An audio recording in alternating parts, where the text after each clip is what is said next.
Hello everyone, आज के video में हम देखेंगे बिहार शिक्षक पात्रता परीक्षा बीटेड 2011 का क्वेश्चन पेपर। शुरू करने से पहले अगर आपने अभी तक इस चैनल को सब्सक्राइब नहीं किया तो आप लोगों से रिक्वेस्ट है चैनल को जरूर सब्सक्राइब कर लीजिएगा, क्योंकि यहाँ पर आपको सारे सब्जेक्ट का टॉपिक वाइज क्वेश्चन आंसर आपको कराया जाएगा। चलिए शुरू करते हैं आज का पहला क्वेश्चन। पहला क्वेश्चन कह रहे हैं कि मैदानी जगहों की अपेक्षा मरुस्थल में दिन अधिक गर्म और रात अधिक ठंडी क्यों होती है।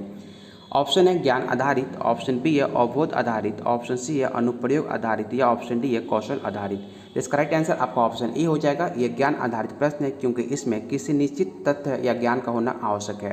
तो राइट आंसर आपका ऑप्शन ए हो जाएगा। सेकेंड क्वेश्चन पूछ रहा है कि स्वनिर्मित उपकरणों द्वारा किस मूल्य की उपयोगिता नहीं होगी। ऑप्शन है शैक्षिक मूल्य, ऑप्शन बी है आर्थिक मूल्य, या ऑप्शन सी है मानव श्रम के प्रति अनादर भाव, या ऑप्शन डी सामाजिक मूल्य। तो इसका राइट आंसर आपका ऑप्शन सी आपका राइट आंसर हो जाएगा। निम्न में विज्ञान की कौन सी प्रकृति है, तो आप इसको याद रखिएगा, विज्ञान का एक प्रक्रिया एवं परिमाण दोनों आपका राइट आंसर हो जाएगा ऑप्शन सी।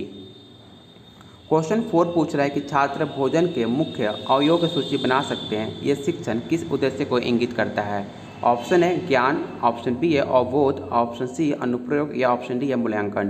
तो इसका राइट आंसर आपका ऑप्शन बी हो जाएगा। अवबोध किसी तथ्य का ज्ञान प्राप्त करने का पश्चात की अवस्था है, इसलिए इसका राइट आंसर आपका ऑप्शन बी हो जाएगा। क्वेश्चन 5 पूछ रहा है कि सतत एवं व्यापक मूल्यांकन का विज्ञान शिक्षण में मुख्य उद्देश्य क्या होता है। तो इसका राइट आंसर आपका ऑप्शन डी हो जाएगा, ऑल ऑफ द एबव होगा, क्योंकि उसमें उपराधात्मक निदानन और आपका अधिगम का विस्तार शामिल है। तो राइट आंसर आपका ऑप्शन डी हो जाएगा।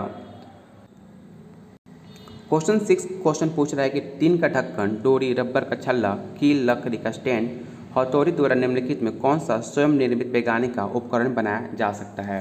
तो इसका राइट आंसर आपका ऑप्शन सी हो जाएगा, सरल कामनेदार तुला। क्वेश्चन 7 पूछ रहा है कि विज्ञान पाठ्य चर्चाचार्य में के मध्य मानकों में संज्ञानात्मक वैधता के लिए निम्न में कौन सा जरूरी है। तो इसका राइट आंसर आपका ऑप्शन सी हो जाएगा, विज्ञान के बच्चों को स्थानीय एवं व्यवसायिक दोनों को वृत्त पर्यावरण के संदर्भ में रखा जाए। तो राइट आंसर आपका ऑप्शन सी हो जाएगा। क्वेश्चन 8 पूछ रहा है कि अनुसाधन या खोज विधि के जन्मदाता किसे माना जाता है। तो इसका राइट आंसर आपका ऑप्शन बी हो जाएगा, आर्मस्ट्रांग। राइट आंसर आपका ऑप्शन बी हो जाएगा। क्वेश्चन 9 पूछ रहा है कि एक विज्ञान शिक्षक छात्रों में वैज्ञानिक दृष्टिकोण का विकास करना चाहता है, निम्नलिखित में कौन सा उपाय अधिक महत्वपूर्ण होगा। इसका राइट आंसर आपका ऑप्शन डी हो जाएगा, ऑल ऑफ द एबव आपका राइट आंसर होगा। निम्नलिखित में सबसे अधिक प्रभावशाली तीर्थ से श्रव्य शिक्षण साधन कौन सा है। तो इसमें बिल्कुल आपको कन्फ्यूजन नहीं होगा, भ्रमण जो आपका होता है, जो वर्ल्ड फील्ड होता है, सबसे आपका बेस्ट ऑप्शन होता है। राइट आंसर आपका ऑप्शन ए हो जाएगा, वर्ल्ड फील्ड।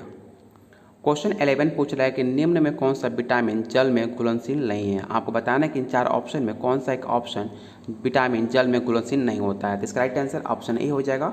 जल में घुलनशील विटामिन आपके बी और सी होते हैं, जबकि वास्तव में घुलनशील विटामिन ए, डी, ई के होते हैं, इसे आप जरूर याद रखिएगा। क्वेश्चन 12 पूछ रहा है कि शरीर के किस अंग में विटामिन ए का अधिकता एकत्र हो जाती है। ऑप्शन है वृक्क, ऑप्शन बी है अग्नाशय, ऑप्शन सी है यकृत, या ऑप्शन डी है तिल्ली। तो इसका राइट आंसर आपका ऑप्शन सी हो जाएगा, आपका राइट आंसर होगा। क्वेश्चन 13 पूछ रहा है कि निम्न में कौन सा विटामिन वास्तव में घुलनशील होता है। तो अभी हमने पढ़ा, इसका राइट आंसर आपका ऑप्शन बी हो जाएगा, ए आपका विटामिन वास्तव में घुलनशील होता है, विटामिन ए। क्वेश्चन 14 पूछ रहा है कि वायु में कार्बन डाइऑक्साइड की कितनी मात्रा होती है। इस सवाल आप एग्जाम का पॉइंट ऑफ व्यू से काफ़ी ज़्यादा इंपॉर्टेंट है। याद रखिएगा, वायुमंडल में आपका टोटल 0.03% आपके कार्बन डाइऑक्साइड इसमें मात्रा में वायु में प्रेजेंट रहते हैं। सबसे ज़्यादा आपका नाइट्रोजन होता है 78.07%, ऑक्सीजन उसके बाद 20.93%। इसे आप जरूर याद रखिएगा, नाइट्रोजन और ऑक्सीजन का परसेंट। क्वेश्चन 15 पूछ रहा है कि पानी से भरे गिलास में बर्फ का टुकड़ा तैर रहा है, यदि सारी बर्फ पिघल जाए तो जल का तल क्या होगा। इसका राइट आंसर आपका ऑप्शन सी हो जाएगा, अपरिवर्तित रहेगा। ऑप्शन सी आपका राइट आंसर होगा। क्वेश्चन 16 पूछ रहा है कि प्लास्टर ऑफ पेरिस प्राप्त किया जाता है। आपको बताना है कि पीओपी जिसे आप नाम से जानते हैं वो कैसे प्राप्त किया जाता है, जिप्सम से, या चूने से, या नमक से, या ऑप्शन डी है गंधक से। इसका राइट आंसर आपका ऑप्शन ए हो जाएगा, जिप्सम। फोम के गद्दे एवं तकिए बने होते हैं। आपको बताना है कि जो आपका फोम का गद्दे और तकिया होता है वो किससे बना होता है। तो इसका राइट आंसर आपका ऑप्शन बी हो जाएगा। निम्नलिखित में किसका प्रयोग सौर सेल बनाने में नहीं हो सकता है। ऑप्शन है सिलिकॉन, प्लेटिनियम, गैलियम, या ऑप्शन डी है जर्मेनियम। तो इसका राइट आंसर आपका ऑप्शन बी हो जाएगा, प्लेटिनियम का उपयोग सौर सेल बनाने में नहीं हो सकता, इसे आप जरूर याद रखिएगा। राइट आंसर बी हो जाएगा। कांसा, कॉपर अन्य किस धातु का मिश्र धातु होता है। तो इसका राइट आंसर आपका ऑप्शन डी हो जाएगा, दूध में प्रोटीन है, इसके परीक्षण के लिए कौन सा अभिकर्मक प्रयुक्त होता है? आपको अगर दूध में प्रोटीन है, इसका अगर जांच करना हो तो आप कैसे जांच उसका कर सकते हो? तो इसका राइट आंसर आपका ऑप्शन सी हो जाएगा। कॉपर सल्फेट एवं कास्टिक सोडा का घोल से इसे आप पता कर किया जा सकता है कि दूध में प्रोटीन है कि नहीं। इसका राइट आंसर आपका ऑप्शन सी होगा। अगला क्वेश्चन पूछ रहा है कि आपसे कि निम्नलिखित में कौन सा कथन असत्य है? आपको बताना है कि इन 4 ऑप्शन में कौन सा सत्य आपका कथन असत्य है। तो इसका राइट आंसर आपका ऑप्शन ए हो जाएगा। गतिज ऊर्जा का मात्रा न्यूटन मीटर होता है, ना कि न्यूटन मीटर स्क्वायर होता है। इसे आप जरूर याद रखिएगा, ऐसे सवाल आप एग्जाम में पूछे भी जा सकते हैं। अगला क्वेश्चन पूछ रहा है कि ओजोन परत को नष्ट करने वाले रसायन का क्या नाम है? तो इसका राइट आंसर आपका ऑप्शन सी हो जाएगा, क्लोरोफ्लोरोकार्बन। निम्न में कौन सा एक बीजीय पत्री है? सेम, चना, मक्का या गन्ना? तो इसका राइट आंसर आपका ऑप्शन सी और डी दोनों होगा, क्योंकि मक्का और गन्ना आपका एक बीज पत्र आपका है। राइट आंसर ऑप्शन सी और डी दोनों हो जाएगा। निम्न में कौन सा फसल मिट्टी को नाइट्रोजन युक्त बनाती है? ये सवाल आपके एग्जाम के पॉइंट ऑफ व्यू से काफ़ी ज़्यादा इंपॉर्टेंट है। तो इसका राइट आंसर आपका ऑप्शन बी हो जाएगा। दलहनी फसलों में जड़ों में पाए जाने वाले नाइट्रोजन स्त्रीकारी बैक्टीरिया वायुमंडलीय नाइट्रोजन को नाइट्रेट में परिवर्तित कर देते हैं। इसका राइट आंसर ऑप्शन बी हो जाएगा, चना। वह फूल जिसमें अंकुरी, पंखुरी, पुंकेसर और एवं स्त्री केसर प्रेजेंट रहते हैं उसे क्या कहते हैं? तो उसे हम एक पूर्ण फूल, एक मतलब एक कंप्लीट फूल कहते हैं। राइट आंसर आपका ऑप्शन बी हो जाएगा। लिफ्ट में एक लड़के को आभासी भार उसके वास्तविक भार से अधिक होता है जब लिफ्ट जा रही हो। आपने देखा होगा जब लिफ्ट ऊपर जाती है तो आपको ऐसा फील होता है कि आपका वेट काफ़ी बढ़ गया है। उसके पीछे क्या रीज़न है? तो इसका राइट आंसर आपका ऑप्शन डी हो जाएगा। एक नियत त्वरण से ऊपर की ओर जाने के चलते आपका वजन, आपको लगता है कि आपका वजन काफ़ी भारी हो गया है। राइट आंसर आपका ऑप्शन डी हो जाएगा। क्षैतिज के कितने कोण पर एक क्रिकेट गेंद को मारा जाए कि वो मैदान की अधिकतम दूरी तय कर सकता है? तो इसका राइट आंसर आपका 45 डिग्री होगा। यहाँ आप देख सकते हो कि R equal to a square sine 2 theta by g आप वैल्यू पुट करोगे तो आपका राइट आंसर आपका 45 डिग्री निकल के आ जाएगा। अगला क्वेश्चन है, खाना पकाने के बर्तन के लिए सर्वोत्तम पदार्थ वो होगा जिसके लिए विशिष्ट ऊष्मा तथा ऊष्मा चालकता का मान क्रम से क्या होगा? तो इसका राइट आंसर आपका ऑप्शन ए हो जाएगा, निम्न और तथा उच्च। अगला क्वेश्चन है कि प्रावधानिक विमान उड़ते हैं। आपको बताना है कि प्रावधानिक विमान कैसे उड़ते हैं। तो इसका राइट आंसर आपका ऑप्शन सी हो जाएगा, ध्वनि की चाल से अधिक। आपका राइट आंसर होगा ऑप्शन सी। वो काल्पनिक ताप जिस पर गैसों का आयतन शून्य हो जाए तो मान क्या होगा? तो इसका राइट आंसर आपका ऑप्शन बी हो जाएगा, -220 डिग्री सेल्सियस आपका राइट आंसर होगा। एक छात्र 320 कहने पर इसे 3,20,000 लिख के रूप में लिख देता है, उसे क्या कहेंगे? तो इसका राइट आंसर आपका ऑप्शन ए हो जाएगा, उसको स्थानीय मान के समझ नहीं है, आप ये बता सकते हैं। ऐसे सवाल आपने सीटेट में पढ़ा होगा, तो इसमें बिल्कुल भी आपको कन्फ्यूजन नहीं होना, ये आपका लैंग्वेज क्वेश्चन है। राइट आंसर आपका ऑप्शन ए हो जाएगा। निम्न में कौन सा शिक्षण सूत्र निगमन विधि को संबंधित नहीं है? आपको बताना है कि इन 4 ऑप्शन में कौन सा इंडक्टिव आपका डिडक्टिव मेथड आपका इनमें से नहीं है, मतलब निगमन विधि नहीं है। तो इसका राइट आंसर आपका ऑप्शन डी हो जाएगा, अज्ञात से ज्ञात की ओर आपका राइट आंसर होगा ऑप्शन डी। निम्नलिखित में कौन सा परियोजना विधि का मुख्य सिद्धांत नहीं माना जाता है? तो इसका राइट आंसर आपका ऑप्शन डी हो जाएगा, रट कर याद करना आपका कोई अच्छा काला नहीं माना जाता, ये नेगेटिव पॉइंट में जाता है, इसलिए इसका राइट आंसर आपका ऑप्शन डी हो जाएगा। विद्यार्थियों में रुचि और स्वयं तथा मनोवृत्तियों का विकास गणित शिक्षण के किस पक्ष में संबंधित है? तो इसका राइट आंसर आपका ऑप्शन बी हो जाएगा, भावात्मक पक्ष के अंदर आपका रुचिया, इमोशन आपके आते हैं। राइट आंसर आपका ऑप्शन बी होगा। क्वेश्चन 35 पूछ रहा है कि गणित शिक्षण का प्रमुख उद्देश्य है बच्चों में। आपको बताना है कि गणित शिक्षण का प्रमुख उद्देश्य क्या है बच्चों में सीखने का। तो इसका राइट आंसर आपका ऑप्शन ए हो जाएगा, तर्कपूर्ण, मतलब उनको रीजनिंग आ जाए, उनको सोचने आ जाए कि शक्ति विकसित करना आपका गणित शिक्षण का प्रमुख उद्देश्य होता है। तो राइट आंसर आपका ऑप्शन ए हो जाएगा। मूल्यांकन का क्या उद्देश्य माना जाता है? तो मूल्यांकन का उद्देश्य आपका पाठ्यक्रम में संशोधन करना, परीक्षा प्रणाली में सुधार करना, और ऑप्शन सी है विद्यार्थी को उत्तम ढंग से पढ़ाना। आपका राइट आंसर हो जाएगा ऑप्शन डी, क्योंकि तीनों कथन आपका बिल्कुल सही है। स्वयं सीखने की विधि को गणित में किस अन्य नाम से जाना जाता है? तो इसका राइट आंसर आपका ऑप्शन बी हो जाएगा, अन्वेषण विधि। आपका राइट आंसर होगा ऑप्शन बी। एक विद्यार्थी a प्लस बी स्क्वायर को a square plus B square minus 2a बताता है, इसका मतलब है कि उसे सूत्र का समझ नहीं है। तो राइट आंसर आपका ऑप्शन ए हो जाएगा।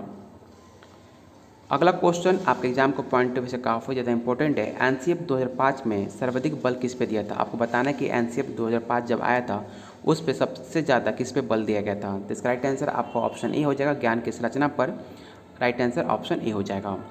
समाज में लेन देन, व्यापार, उद्योग इत्यादि व्यावसायिक गणित पर ही निर्भर है। ये गणित शिक्षण के किस मूल्य की ओर संकेत करता है? तो इसका राइट आंसर आपका ऑप्शन सी हो जाएगा। समाज में लेन देन, उद्योग इत्यादि की गणित पर निर्भरता गणित शिक्षण का सामाजिक मूल्य माना जाता है। तो राइट आंसर आपका ऑप्शन सी हो जाएगा। गणित का ज्ञान प्राप्त करने वाले प्रत्येक व्यक्ति को भावनाओं का प्रवाह में आकर नियम विरुद्ध कार्य करना अनुकूल नहीं होता है। ये कथन गणित शिक्षण के किस मूल्य से संबंधित है? तो इसका राइट आंसर आपका ऑप्शन ए हो जाएगा। सामाजिक मूल्य से आपका संबंध रखता है।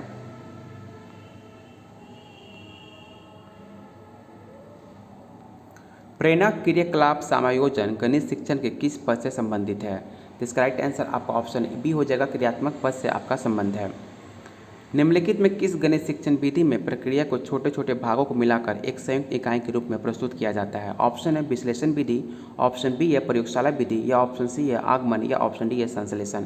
तो इसका राइट आंसर आपका ऑप्शन डी हो जाएगा। बिल्कुल इसमें आपको कन्फ्यूजन नहीं होगा क्योंकि आपने सीटेट में आपने पढ़ा होगा। राइट आंसर डी हो जाएगा। प्रमाण के प्रत्यक्ष की ओर किस शिक्षण विधि से संबंधित है? आगमन विधि, निगमन विधि, या प्रयोगशाला, या ऑप्शन डी विश्लेषण।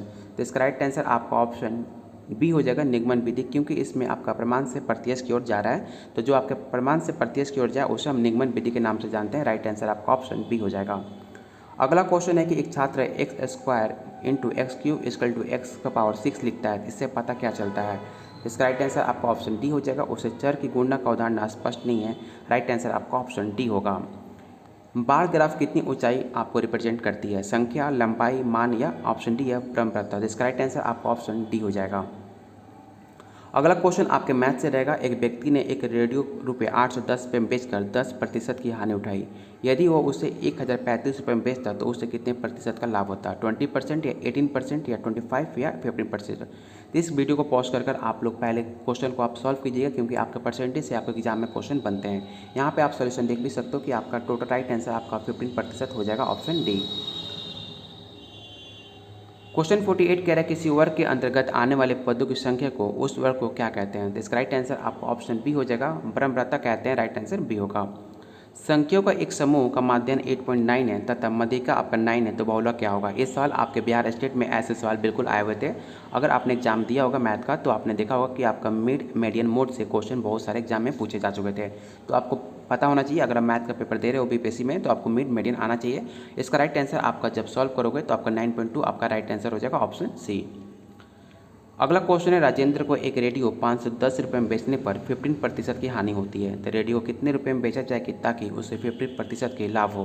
तो इसका राइट आंसर आपका 690 हो जाएगा। जब आप इसको वैल्यू पुट करोगे 510/85 × 100 तो आपका वैल्यू निकलेगा 600, और जब आप इसका विक्रय मूल्य निकालोगे तो 600 × 115/100 आप जब वैल्यू पुट करोगे तो आपका राइट आंसर 690 हो जाएगा। अगला क्वेश्चन आपका देखिए यहाँ रखा हुआ है। इसका राइट आंसर आपका ऑप्शन ए हो जाएगा। यहाँ आपका राइट आंसर ए होगा। अगला क्वेश्चन आपके मैथ से है, क्योंकि मैथ क्वेश्चन हम यहाँ पे बोर्ड पे बनाया जा सकता है, यहाँ पे सॉल्व नहीं किया जा सकता। आप लोग वीडियो को पॉज करके स्क्रीनशॉट जरूर ले लीजिएगा और इसको आप खुद से सॉल्व कीजिएगा, क्योंकि ऐसे सवाल आपके एग्जाम में बीपीएससी टीचर 2.0 में पूछे जा सकते हैं। क्योंकि बीपीएससी में पेपर में पहला क्वेश्चन पेपर में आपसे सवाल पूछे गए थे, और स्टेट का जिन्होंने पेपर दिया होगा मैथ से तो उनको आपके क्वेश्चन दिखे गए थे रेशियो और आपके मिड मीडियन और आपके ट्रिग्नोमेट्री से। राइट आंसर आपका ऑप्शन बी हो जाएगा। अगला क्वेश्चन है एक बेलन का वक्र पृष्ठ 1000 सेंटीमीटर स्क्वायर है तथा इसके आधार का व्यास 20 सेंटीमीटर, तो बेलन का आयतन क्या होगा? तो इसका राइट आंसर आपका ऑप्शन ई हो जाएगा। 5000 सेंटीमीटर क्यूब आपका राइट आंसर हो जाएगा। अगला क्वेश्चन आपके मैथ से कि एक परीक्षा में कक्षा 1 तथा बी के सभी छात्रों को प्राप्त अंकों के औसत 68.4% है तथा 71 पॉइंट था। यदि दोनों कक्षाओं के छात्रों को प्राप्त अंकों का सम्मिलित औसत 70 हो तो कक्षा ए और बी के छात्रों की संख्या का अनुपात क्या हो जाएगा? तो आपको यहाँ पर रेशियो प्रोपोर्शन निकालना है, जो आपके काफ़ी एग्जाम के पॉइंट से काफ़ी ज़्यादा इंपॉर्टेंट है। इसका राइट आंसर आपका 3.4 आपका रेशियो हो जाएगा, ऑप्शन डी आपका राइट आंसर आ जाएगा। अगला क्वेश्चन पूछ रहा है कि किसी शंकु के तृतीय की ऊंचाई 10 सेंटीमीटर तथा ऊंचाई 8 सेंटीमीटर है, तो शंकु का वक्र पृष्ठीय क्षेत्रफल क्या हो जाएगा? तो इसका राइट आंसर आपका ऑप्शन सी हो जाएगा, 181.5 सेंटीमीटर स्क्वायर। अगला क्वेश्चन आपके सीटेट में आपने क्वेश्चन करा भी होगा, तो आपको बिल्कुल इसमें कन्फ्यूजन नहीं होना है। आपको बताना है कि 0.6 बार प्लस 0.7 बार 0.8 बार का मान क्या होगा। तो जब आप बार 1 पर हो तो उसको वैल्यू 9 हो जाता है। आप इसको वैल्यू जब पुट करोगे तो आपका राइट आंसर आपका ऑप्शन ए आपका राइट आंसर हो जाएगा। 2.3 बार आपका राइट आंसर हो जाएगा। अगला क्वेश्चन आपके रेक्टेंगल से चित्रकर में ए पैरेलल सी डी है तो आपका एंगल एक्स का मान आपको निकालना है। तो इसका राइट आंसर आपका ऑप्शन सी हो जाएगा 93 डिग्री। जब आप वैल्यू पुट करोगे तो आपको 93 डिग्री आपका राइट आंसर आ जाएगा। और अगला क्वेश्चन है, एक वृत्त की परिधि उसके व्यास से 30 सेंटीमीटर अधिक है। यदि पाई इक्वल टू 222/7 है तो वृत्त की त्रिज्या क्या हो जाएगी। आपको इसमें त्रिज्या निकालना है। तो त्रिज्या का आपका वैल्यू, वृत्त का वैल्यू निकालने का होता है 2πr। जब 2πr - 2r करोगे तो इसका आपका वैल्यू होगा 30 और टोटल आपका जो मान निकल के आएगा 7 सेंटीमीटर स्क्वायर। आपका राइट आंसर हो जाएगा ऑप्शन बी। एक लड़का 12 किलोमीटर घंटा के औसत चाल से चलने वाली स्कूल पहुंचने में 20 मिनट लेता है। यदि वो 5 मिनट स्कूल पहुंचना चाहे तो उसकी चाल कितनी किलो घंटा होगी। आपको इसमें डिस्टेंस, आपको टाइम निकालना है। तो आपका डिस्टेंस, आपको वैल्यू की जो दूरी डिस्टेंस निकालने का आपका जो वैल्यू होता है, फार्मूला होता है चाल इंटू समय होता है। तो आप जब चाल आपको वैल्यू इंटर दिया है 12 × 20/60 जब वैल्यू आप पुट करोगे तो आपका राइट आंसर आपका निकल जाएगा 48 किलोमीटर। आपका राइट आंसर होगा ऑप्शन सी। आज का लास्ट क्वेश्चन है, एक बिजली का खंभा 14 मीटर लंबा है तथा उसकी परछाई की लंबाई 10 मीटर है। यदि परिस्थितियां समान हो तो उस पेड़ की लंबाई क्या होगी जिसकी परछाई 10 मीटर लंबी है। ये सवाल आपका बिहार स्टेट का 2023 में ऐसे सवाल पूछे गए थे मैथ के पेपर में। जो आपका मैथ पेपर 1 था, बिल्कुल सवाल आपके ऐसे ही आए थे। अगर जिन्होंने पेपर 1 का मैथ पेपर दिया होगा तो उनको रिलेट कर सकते हैं कि क्वेश्चन आपके एग्जाम में ऐसे पूछे जा रहे हैं। तो आप वीडियो को पॉज करके आराम से क्वेश्चन को सॉल्व कीजिएगा। इसका राइट आंसर दिया गया कि प्रश्न कोई विकल्प सही नहीं था। यदि समान परिस्थितियों में परछाई की लंबाई अगर समान 10 मीटर है तो दोनों की वास्तविक लंबाई 14 मीटर हो जाएगी। तो इसका राइट आंसर आपका ऑप्शन इसमें गलत दिया हुआ है। तो इसे आपका राइट आंसर 1 हो, आपको फ्री में एक नंबर आपको मिल जाएगा। उम्मीद करता हूँ आज की वीडियो पसंद आई होगी। और आपको वीडियो पसंद आई तो प्लीज़ वीडियो को लाइक कीजिएगा और अपने दोस्तों के साथ शेयर कीजिएगा, क्योंकि यहाँ पर आपको हर क्लास की टॉपिक वाइज क्वेश्चन आंसर आपको कराया जाएगा, चाहे पेपर 1 हो, चाहे पेपर 2 और या चाहे 6 to 8 क्लास का हो। बहुत जल्द आपको सारे सब्जेक्ट आपको टॉपिक वाइज कराए जाएंगे। तो इसलिए अभी आप जाकर चैनल को सब्सक्राइब कर लीजिए और बेल आइकन प्रेस करना बिल्कुल मत भूलिएगा। चलिए बहुत जल्द मिलते हैं अगले प्रैक्टिस सेट पर।